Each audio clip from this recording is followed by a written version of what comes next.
What you're about to hear is a kind of fable, a parable, if you like.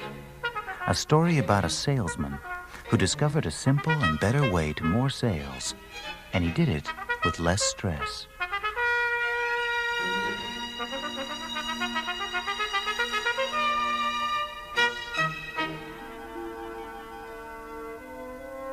Now put yourself in his position and come on a journey into the world of the one-minute salesperson. Once, there was a very successful salesperson. He felt more than successful. He felt prosperous. He enjoyed peace of mind, financial independence, security, good health, and an enjoyable social life. He had the respect and admiration of all who knew him. Many people wanted to do business with him, and even more people wanted him as a friend. But he hadn't always been so successful. He could remember many years when he tried harder, but did no better than most people. Now he was glad he knew what he knew, and more importantly, that he put it to use. The man smiled as he thought how easily he had finally learned to prosper. The man remembered thinking when he was still in college, perhaps if I can learn to sell well, I'll do well in whatever I undertake. After he graduated with a degree in marketing, he realized he'd learned very little about sales. Marketing and sales sometimes seemed at odds. In his first real sales job for a major firm, he learned about the importance of product knowledge and how to pitch it to the prospects, to get appointments, to answer objections, and to close a sale. But the more he was involved in sales, the more he got the impression that the underlying presumption was that the customer didn't want to buy the product. For a while he enjoyed the challenge. The tougher it got, the more he called on his self-discipline and persistence. He forced himself to go out and make one more call each day. And it added up. He made more than 200 more sale calls each year. And it paid off. He made more sales, and he made more money. So he decided to add another 100 calls a year. And then a strange thing happened. Sales didn't increase very much, and it wasn't much fun anymore either. He pushed much harder, and then came the stress. Like other salespeople, the man often felt the quiet fear of rejection. Some people would inevitably turn him down, and to make matters worse, as much as he wanted to deny it, he saw now how increasingly complicated the selling process seemed to be in today's changing world. He'd been repeating the same words that had given him sales for years, but they weren't working anymore. Then he remembered an unusual story. From time to time, he'd heard about a legendary salesman, one who made more sales than anyone he'd heard of. Yet this salesman was able to find plenty of leisure time, more than most people in fact, so he could enjoy his extraordinary success. The man heard he was called the one-minute salesman. The man thought about this legendary salesman. There must be a better way, a way to restore some sense of fun and find some success once again. The man decided to be bold, to find out for himself, to track down this one-minute salesman.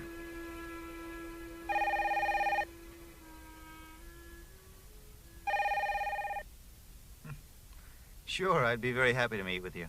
And from the tone of your voice, I think I know just what you'd like to talk about. Do I sound that desperate? No, you just sound like a man who's taken the traditional approach of selling about as far as it can go. I'm not the first, I take it. That's right. And like others before you, you sound like you're open and ready to learn. That's why I've agreed to meet with you. Drop by anytime tomorrow.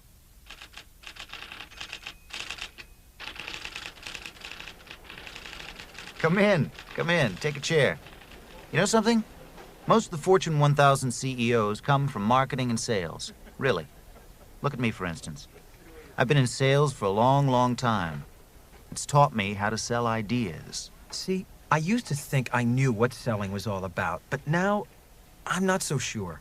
It seems like I'm doing everything right, but... You mean you've read all the books, you go to motivational rallies every chance you get, and you work many nights and weekends. How did you know? And now you've reached the point of diminishing returns, working longer hours while your sales figures are standing still. That's right, and I'm enjoying it less. Well, I don't mean to rub it in, but you might be interested to know that my record sales years were accomplished in 20-hour weeks. Ow. But that's what I need to hear. I've heard you're pretty good. Now, they call you the one-minute salesman. Why is that? Well, I'm only called that by those people who don't understand my success. Here, take this. I'll write it out for you. The one-minute sales person, with a $sign for the S in sales. Here, take it. Why salesperson instead of salesman? Well, I once had a great manager. A man we called the one-minute manager because he got such great results in so little time, in just a few key minutes. He taught me a simple principle, encouraged me to adapt it in my own way and apply it to sales. Now, thinking of myself as a one-minute salesperson helps me remember the most important secret in selling. It's as simple as this.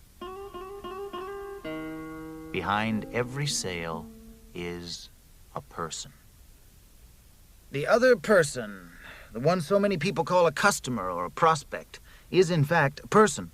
If you treat him or her as a commodity or as anything but a person, you reduce yourself to a peddler. Well, then why did you write out salesperson with a $sign, with the S as the $sign? Because, frankly, it reminds me of one of my personal goals, to make money. Part of your problem is that you think there's a contradiction here. The fact is, if I'm consistently making money, it's almost always a sure sign I am adding value to the other person, to the buyer.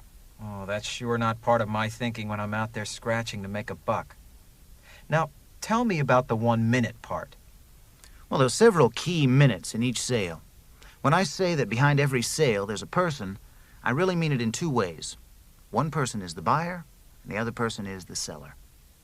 The key minutes in the 1 minute selling are those that apply to each, the buyer and the seller. There are two parts to 1 minute selling, selling to others and selling to me. Do you know the 80-20 rule? Sure.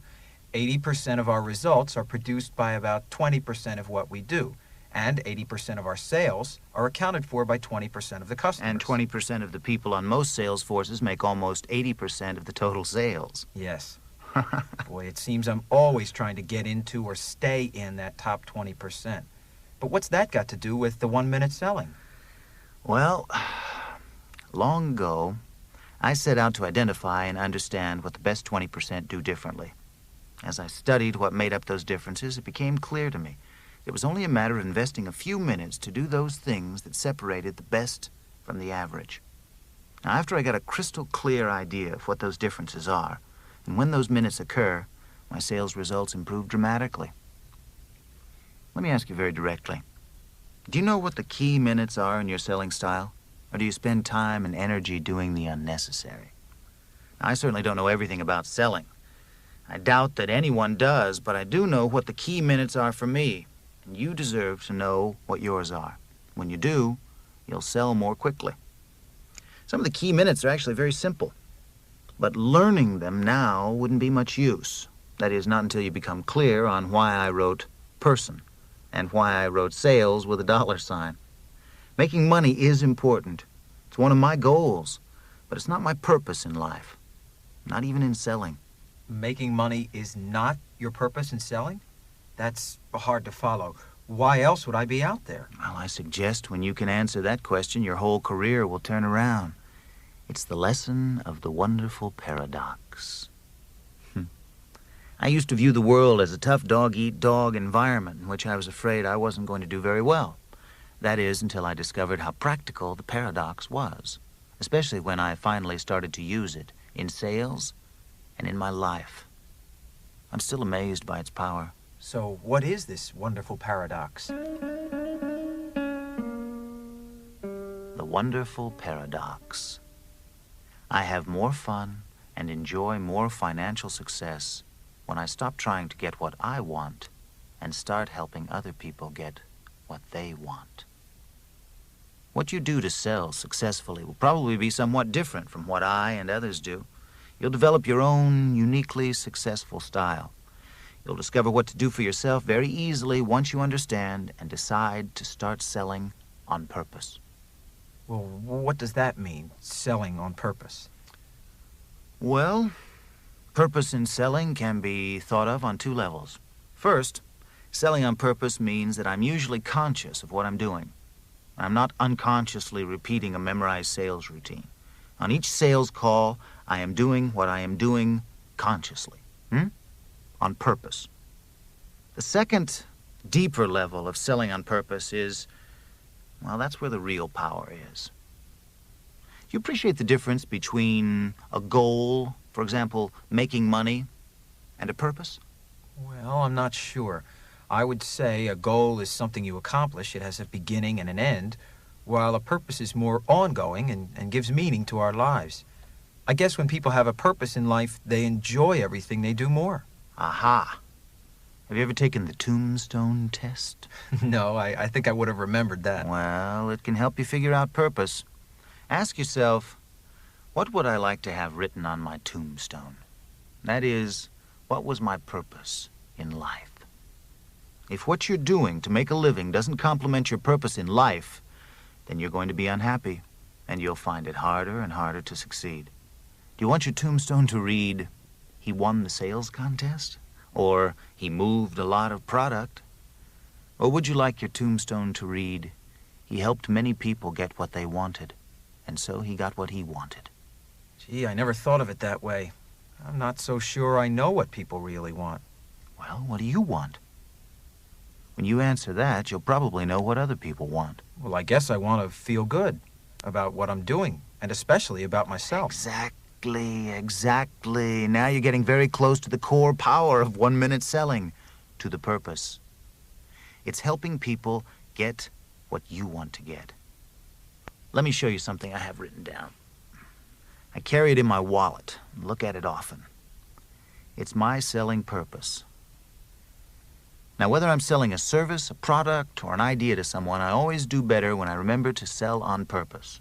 Now, my selling purpose is to help people get the good feelings they want about what they bought and about themselves. My selling purpose is to help people get the good feelings they want about what they bought and about themselves. That's it. Other people want the same thing I want. We don't just need other people or need to help other people. We are other people. To tell you the truth, it hadn't occurred to me to have such a purpose. I just had a lot of goals.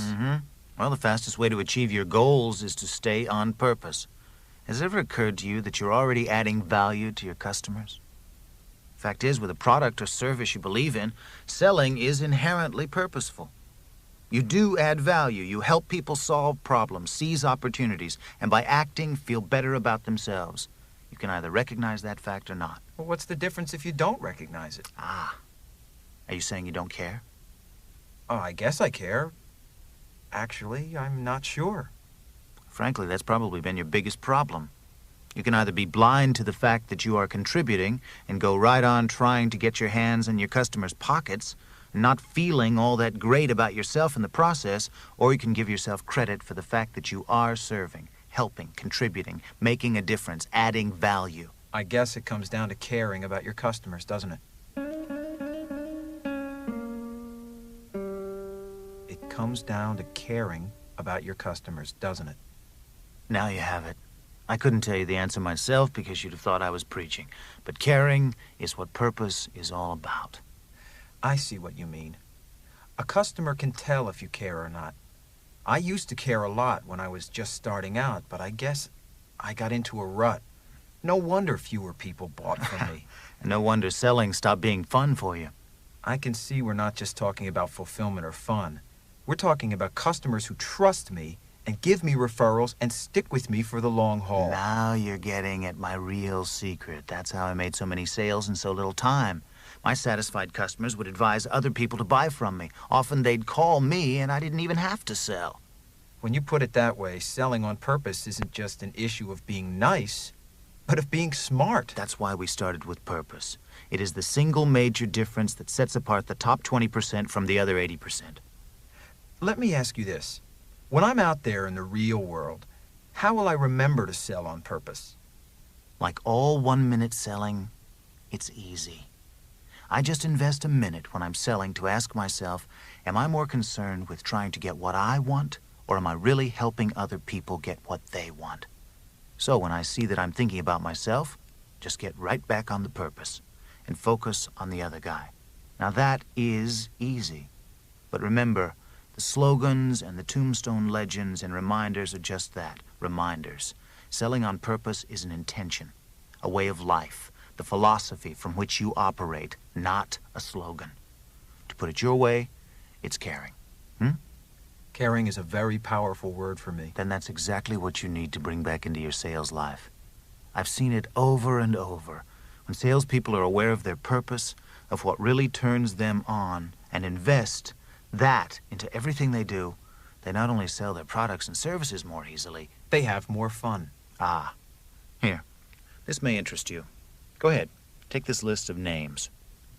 All the people on that list, men and women, feel that they are more successful since they've learned how to be a one-minute salesperson. After they learn to sell on purpose, they use selling methods with others and with themselves that take only a minute or so to do. Some of the methods I taught them, others they developed on their own. They have various backgrounds and come from various ethnic groups. Some are young, others are older. Several are professionals who sell very different kinds of products or services.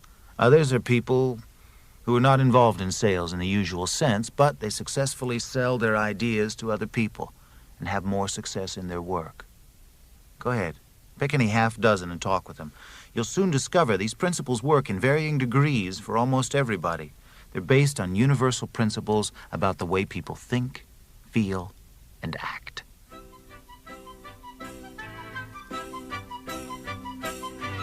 The man left the chief executive's office. He felt energized, light. The list of contacts now carefully lodged in his wallet. The first name on the list was Dr. Elizabeth Simmons. Elizabeth Simmons worked at a university where she was vice president of the Alumni Association. I understand you're interested in learning what many of us have learned from the one-minute salesperson. To tell you the truth, I only learned about it a few years ago myself. Until then, I never thought of myself as being able to sell anything.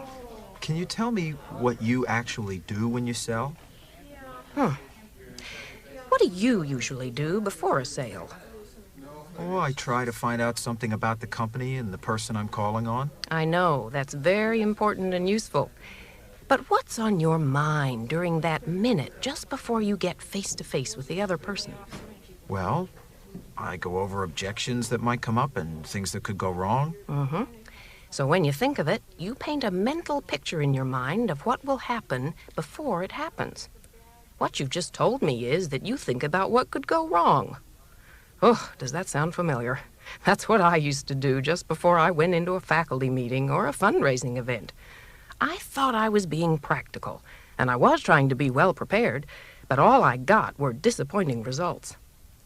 Now, before I start to help anybody buy anything, I take a minute, and that is about all it takes, to see the entire encounter running smoothly from beginning to end. I call this process the one-minute rehearsal.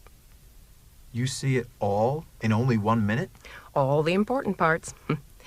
Take a look at television commercials that appeal to you. The best ones manage to identify with your problem and then make both you and the advertiser look great for getting together, all in a minute or less. A good one-minute rehearsal looks a lot like that, especially the fun commercials. The more upbeat and positive your one-minute rehearsal, the more likely your success. In fact, whenever I am successful, I know I've chosen consciously or unconsciously to use the positive thoughts that created my success. The first part is a walk in the other person's shoes, seeing things from his side. The second part is the advantages, how the features of my product combine to solve his problem.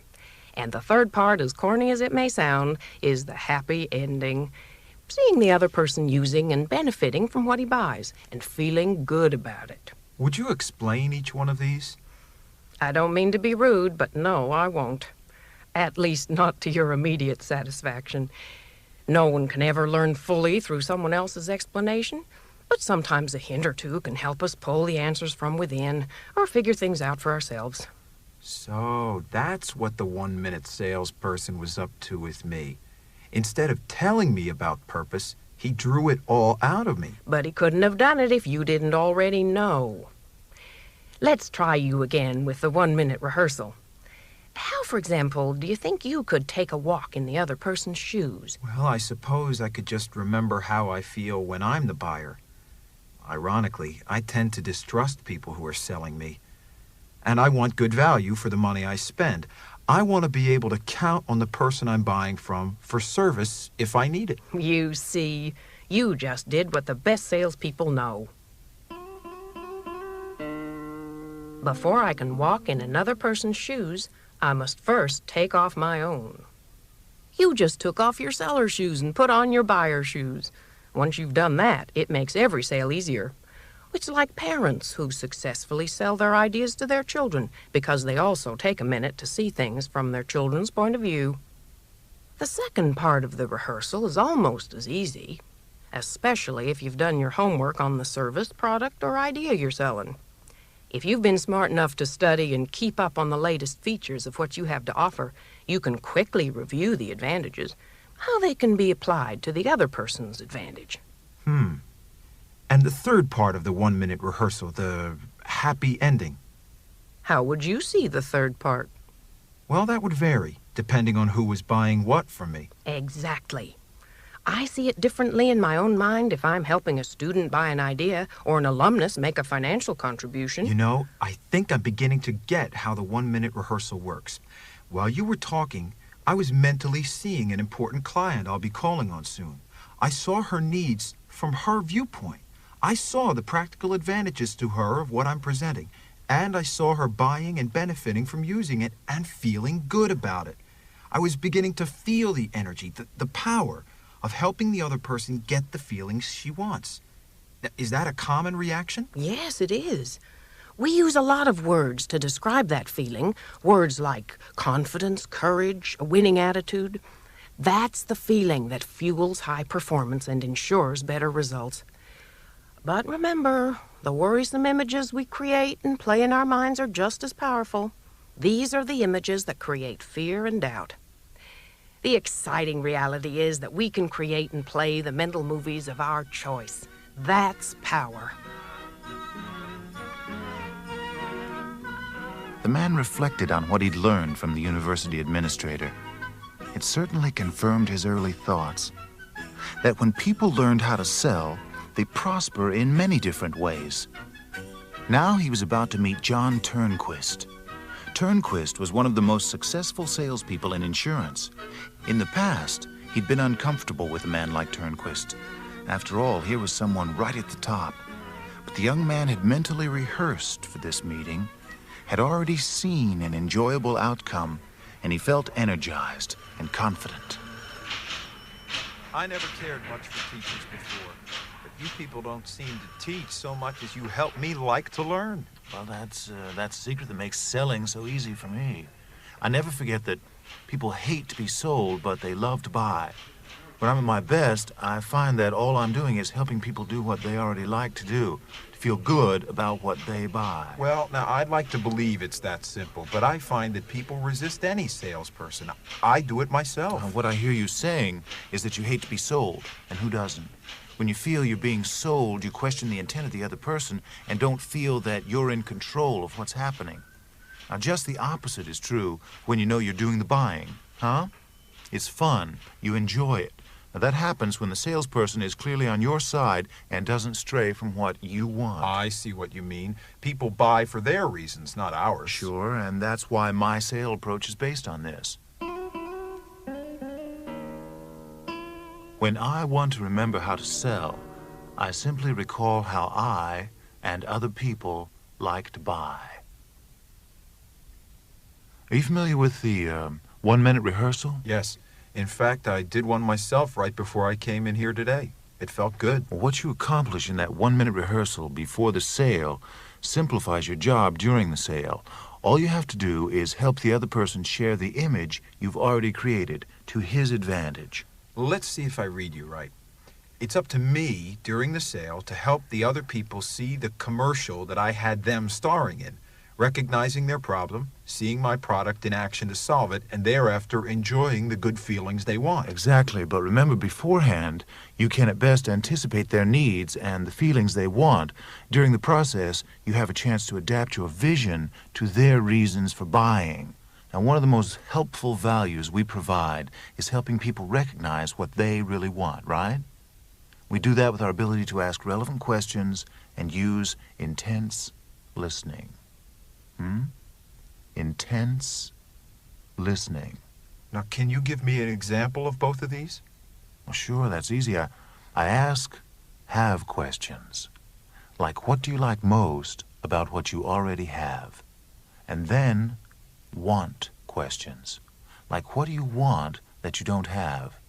Would it be fair to ask what you like least about what you've got? And so on. Now, this is where good listening and good feedback come in. If you listen closely to their answers, you'll be able to hear whether there is any difference between what they have now and what they want, which adds up to how they'd like to be feeling. Then I take a minute to summarize the key points, repeating them back to let them know I've listened and understood. Most important, I very clearly point out the difference between what they've got and what they want, so they can recognize their problem and discover the feelings they want. Why is that so important? Well, that makes everything else that follows easier. Have you ever presented a solution to a problem that someone didn't feel he had? Yeah, and it's frustrating. All right, compare that with saying, "Sir, based upon what you told me about so-and-so, basically his needs, I'd like to suggest such and such, my product, service, or idea." Now, that's how problems and solutions are tied together, right? I used to sell radial tires before I sold insurance. And I sold more tires than anyone else. And let me guess, you did it in less time than the other salespeople. Now, how did you guess that? I once called on a trucking account, and the competition for the order was fierce. But I noticed the buyer's family photographs on his desk. We began talking about life, and it was obvious that we both cared about family life. We talked about his truck drivers and how often they were away from their families and what would happen to their families if anything were to happen to them.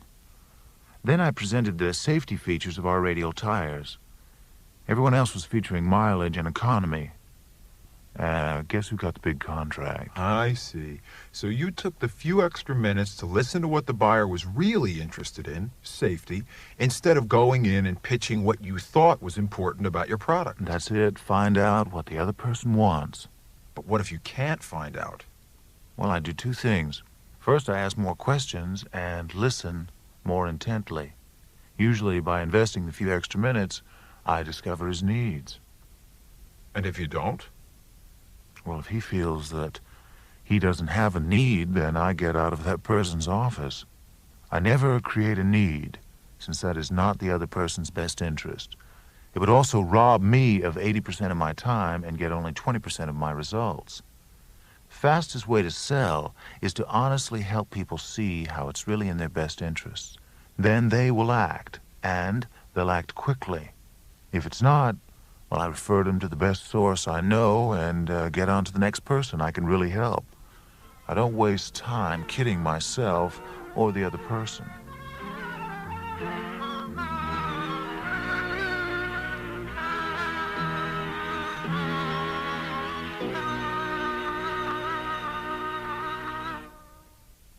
Please turn over the cassette. We continue on the other side.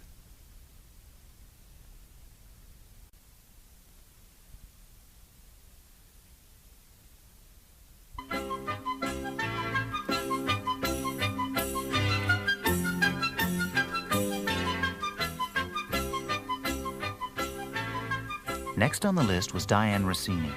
The one-minute salesperson had told the young man that Rossini was the most successful salesperson he'd ever known. She could get a massive amount of work done with so little effort. She was a professional. Her secret was her ability to get other people to refer many other buyers to her. This meant she spent very little time cold calling.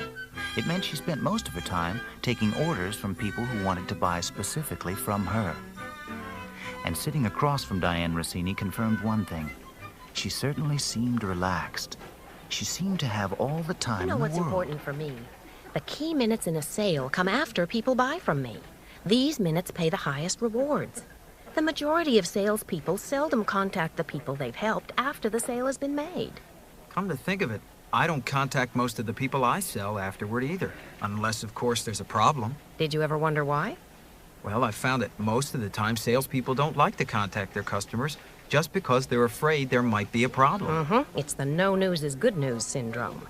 What's happening is that the majority of people who buy something, from baby buggies to battleships, are not used to being contacted after the sale. What I'm going to tell you now seems to be the best kept secret I know among salespeople. After I sell on purpose, people feel good about what they bought and about themselves, and so they give me invaluable referrals. You see, it's the referrals that does it. So, people don't just do it for you, but because it makes them feel good to help their friends. People do things for their reasons, not ours. It sounds so simple. Success is doing the simple well. I think that most salespeople don't follow up after the sale because they're afraid they'll hear bad news. Let me explain. After people have bought, I telephone them several times. I let them know that the purpose of my calls is to find out if they're enjoying and benefiting from using what they bought from me. If they are, I honestly and briefly praise them for their buying decision. I remind them of something specific they did during the sales process that helped them make such a good decision. I keep a simple file on every customer that includes that kind of information. After I've praised them, I tell them about a gift that I'm sending them. Usually it's an inexpensive feature they could have bought but didn't. You know, one that has added value. It's a means of doing something beyond what they expected. For most people, the phone calls and praisings are enough, and investing these brief minutes after the sale keeps me on purpose. Then I ask them if they know other people who would appreciate my help. Most people are more than happy to oblige. When I take good care of customers, they take good care of me, with referrals galore. What if the news is bad after the sale and things aren't working? Then what do you do? First, I don't see it as bad news. That's something we create in our heads. It's only information. My experience is that any information I get gives me an opportunity to help, to provide added value with service. And most people are fair. They know that sometimes things get off track. But usually their past experience in these situations is that nobody seems to care. So they're surprised when I jump in and am excited about the opportunity to help. These bad experiences usually provide me my best referrals later, and they often lead to repeat business.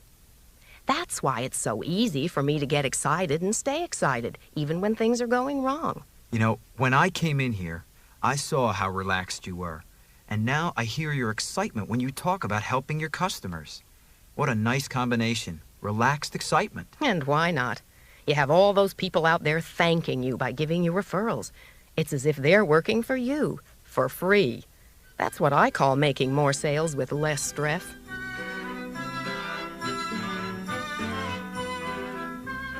Sales manager David Schmidt came around from behind his desk. The two men shook hands.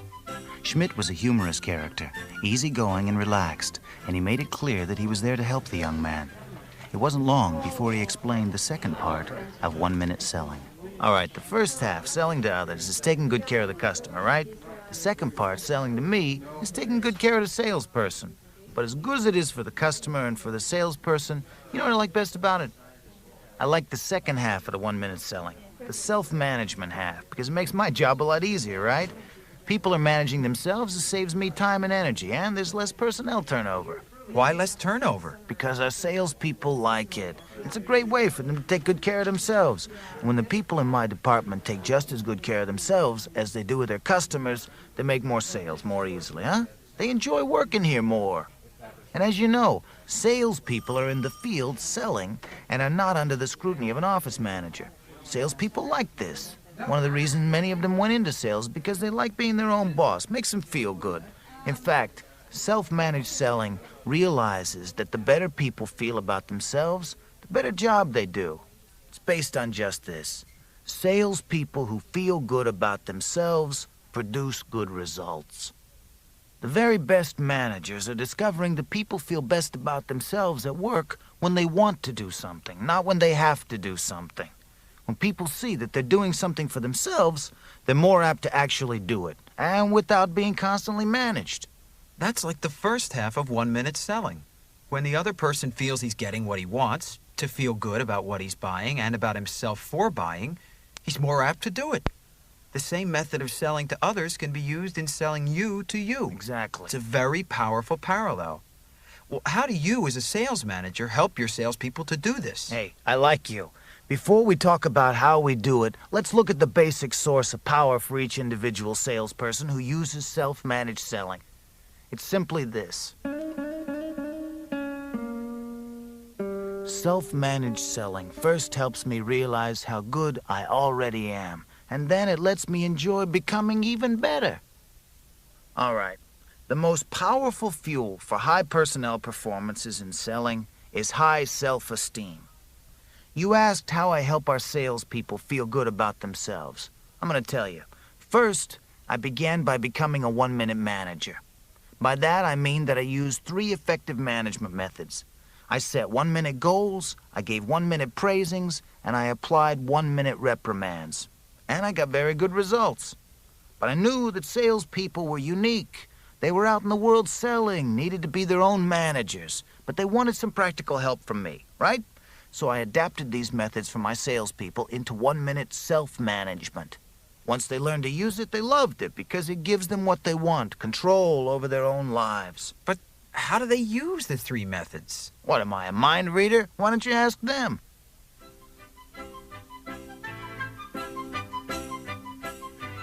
Accounting for sales is now more important in every business. Even doctors and lawyers are now marketing and advertising their services. Carolyn Stafford, CPA, on her way to becoming a senior partner in a prestigious accounting firm. She knew how to use the 3 secrets of self-managed selling. I never thought I'd like to sell or that I'd be able to sell. But I've made more money, and I even enjoy my job more. I gather then that you appreciate your sales manager, am I right? I think he's an exceptional manager because he helped me learn to manage myself. Well, specifically, what are these 1-minute goals, and just how do they help you in self-managed selling? They're goals I can often see in my mind in only a minute. You'll see why that's important later. But could you please explain more about each of these things that you do? Like other 1-minute salespeople, I've learned that about 20% of what I do during the day gives me about 80% of my payoff. So the first thing I do is sort out what that important 20% is, and then I concentrate only on that. I choose not to do the 80%, the unnecessary. I do less work, so I'm less tired. So I have the energy and concentration to do important things well. Well, can you give me an example of how you use this technique? Well, a good example of this 20/80 law is analyzing my sales accounts. When I look closely, I realize that about 20% of my accounts give me and my company about 80% of our cash flow. So I concentrate on doing an outstanding job on this 20%. Then I set it up so that the other 80% of potential accounts who hear about the great job I'm doing with the key 20% contact me to get the same benefits. It's efficient because they come to me. Well, what do you do on the key 20%? After I decide who the 20% are, the second thing I do is write down specifically what I'd like to see happen for me. I write out these key goals in 2 parts: what I'm doing and how I feel. I write it in the first person, present tense, as though it's already real. I am doing, I am feeling. Is that all there is to it? Not quite. To let me more easily feel that my goal has already come true, I dress it up with words that help me feel the advantages for myself. And that's the critical thing, my feeling that it's already true. We become what we think about. We become what we think about. You know, that's like a basketball coach I heard of once. He divided his team into 2 groups.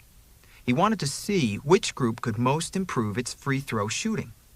One group practiced shooting every day while the other group practiced for the same amount of time, only in their mind's eye. They just saw their shots going into the basket 100% of the time. They saw themselves winning. When the two groups competed, those who thought about scoring points more often did indeed outscore their teammates. We become what we think about. That's a great example. That's like the 1-minute sales rehearsal we use before the sale. We help the other person get what he wants by seeing him first in our own mind, already feeling good about getting what he wanted. Now let's see. 1-minute goals are based on the same psychological principles. They just help us get what we want. You just said what I was going to tell you, that selling others and selling yourself are very much alike. In fact, you just proved what the 1-minute salesperson says. We all have the answers within us if we just listen to ourselves. You've already discovered that you have the answers inside you. I'm glad my manager helped me discover it for myself, because I now realize that we all do. And you've just demonstrated it. I'm only just learning that the more I know what I want to do, the more I can figure out how to do it myself. Can you give me another example of what you're talking about, one that's related specifically to sales? Sure. Let's say you want to increase your sales. You might write down your goal this way. I'm increasing my sales by 3% this month, and I'm enjoying the recognition and rewards that come along with this, including making more money and feeling more peaceful. 3% doesn't seem like much. Would that be a high enough goal to set? A month? Think about it. Well, if I kept increasing my sales by 3% each month, I'd increase my sales by over 35% a year, wouldn't I? Practically. When the man left Carolyn Stafford's office, he called the next person on his list, Leon Williams. It was easy. Williams invited the young man to his office. Right. A lot of sales managers are interested in salespeople having determination and perseverance as part of their working style, but only the best ones know where those things come from. And where's that? It's inside the salesperson. That's the reason for self-management. It's not just to help you use your time well, although that is important. It's to bring out the best in yourself, all by yourself. And the good news is that it's much easier to do than most people realize, and it only takes a minute. Yeah, but how do you do it? Let me give you a useful overview. The self-management system is based on this goal. Goals begin behaviors. Consequences maintain behaviors. I know about the 1-minute goals. Well, as powerful as goals are, I'll tell you something that's even more powerful. Self-managed selling. It's based on the obvious fact that people who feel good about themselves produce good sales results. I know that's true with me. Yeah, you and everyone else on this planet. The second secret of self-management. Here, read this plaque. I help myself realize my sales goals by catching myself doing something right. That's it. See, I'm afraid I spend too much of my time catching myself doing something wrong, like thinking of what I could have said during the sale but failed to, or how I could be making more cold calls. Sure, just like the rest of us. So how do you catch yourself doing something right? That's the second secret to self-managed selling. Every now and then I give myself a 1-minute praising. A what? It's very simple, a 1-minute Well, I'm praising. sure it is, but can you tell me how you do it? Well, sure. As long as you realize... No, as long as I realize that this is your way and that my way may be a bit different. I will. Now, can you give me the principles of a 1-minute praising? All right, the main thing I do is to look often during the day for things that I am doing that will help me make more sales with less stress, right? I mean, like when I notice something that I'm doing right, like making a cold call or writing a follow-up letter, I catch myself, stop myself, and then I take a minute to praise myself.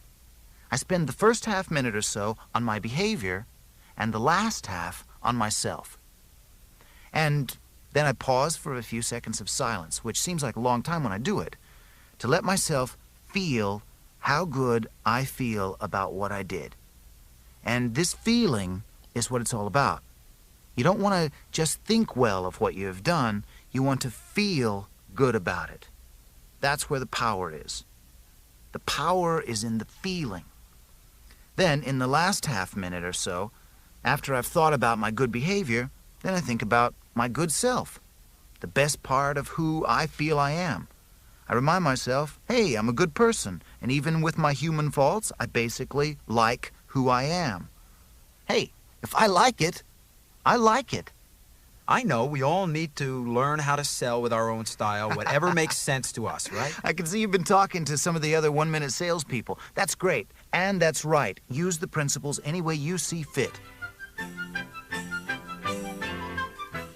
So little time. It takes so little time to do something as important as catching myself doing something right. He had his doubts about one-minute selling, or about anything that only took a minute for that matter. But the more often he took that minute to do what he was learning, the more favorably he saw it. He asked himself what a one-minute salesperson did if he was not happy with his sales behavior. As soon as he met his next super successful salesperson, Cheryl Bartell, he got the answer. That's when you introduce yourself to the third secret of self-managed selling.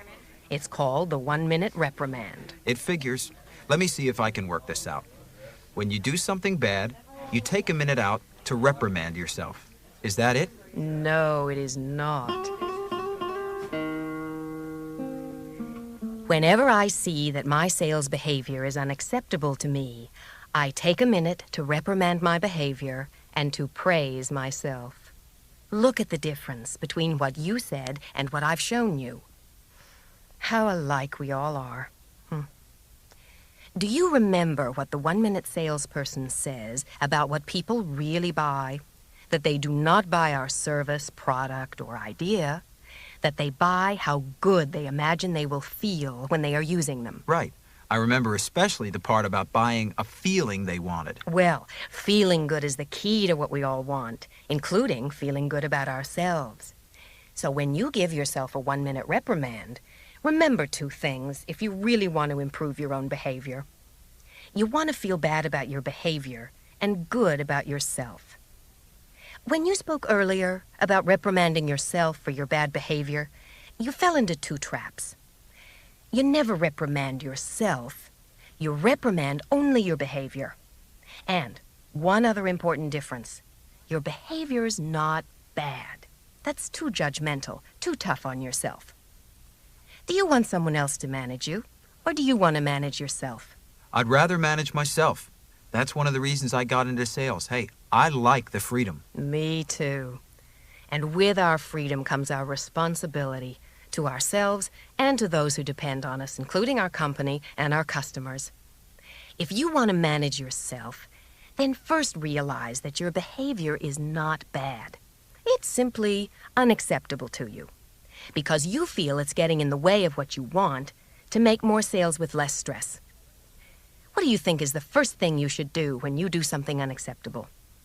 I guess the first thing is to become aware of my own unacceptable behavior, to see it. Excellent. You know, as I learn more about self-managed selling, I can see that selling ourselves on ourselves is a lot like selling services, products, and ideas to others. It certainly is.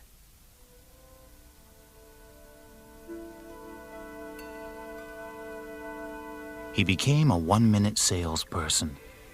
It happened not just because he talked like one, but because he'd learned a better way to think and to believe.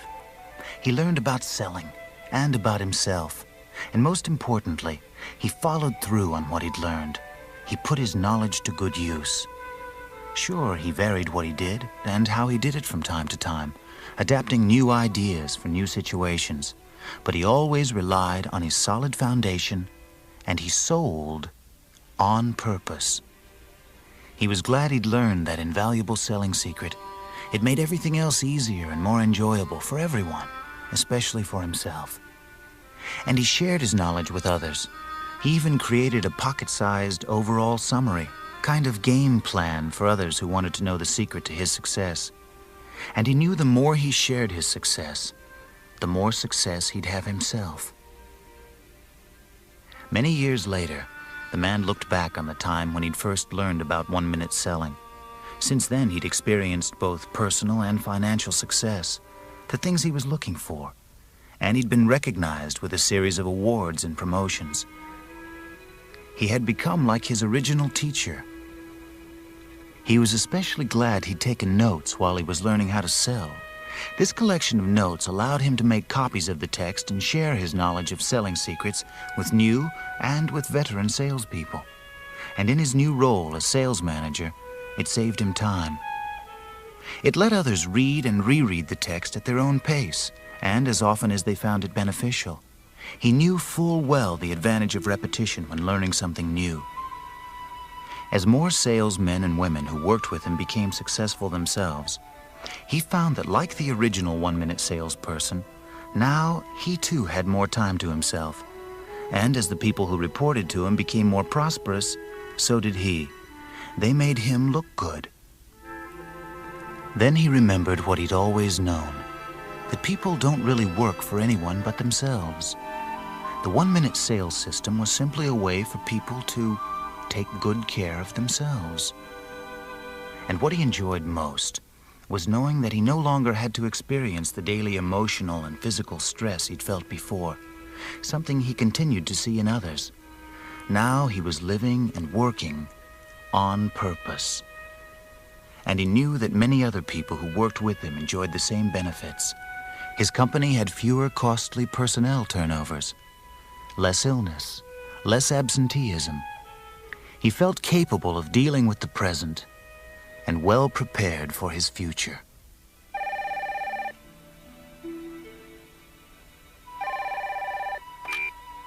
Hello? Hello. You don't know me, but a friend of mine suggested I call because if you've got a moment, I'd like to talk to you about sales. I know I have a lot to learn, but I would like to learn from the best.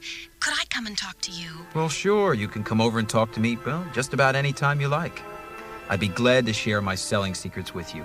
Now, before I do want to make one request. What's that? Simply that you take what I teach you and that you share it with others.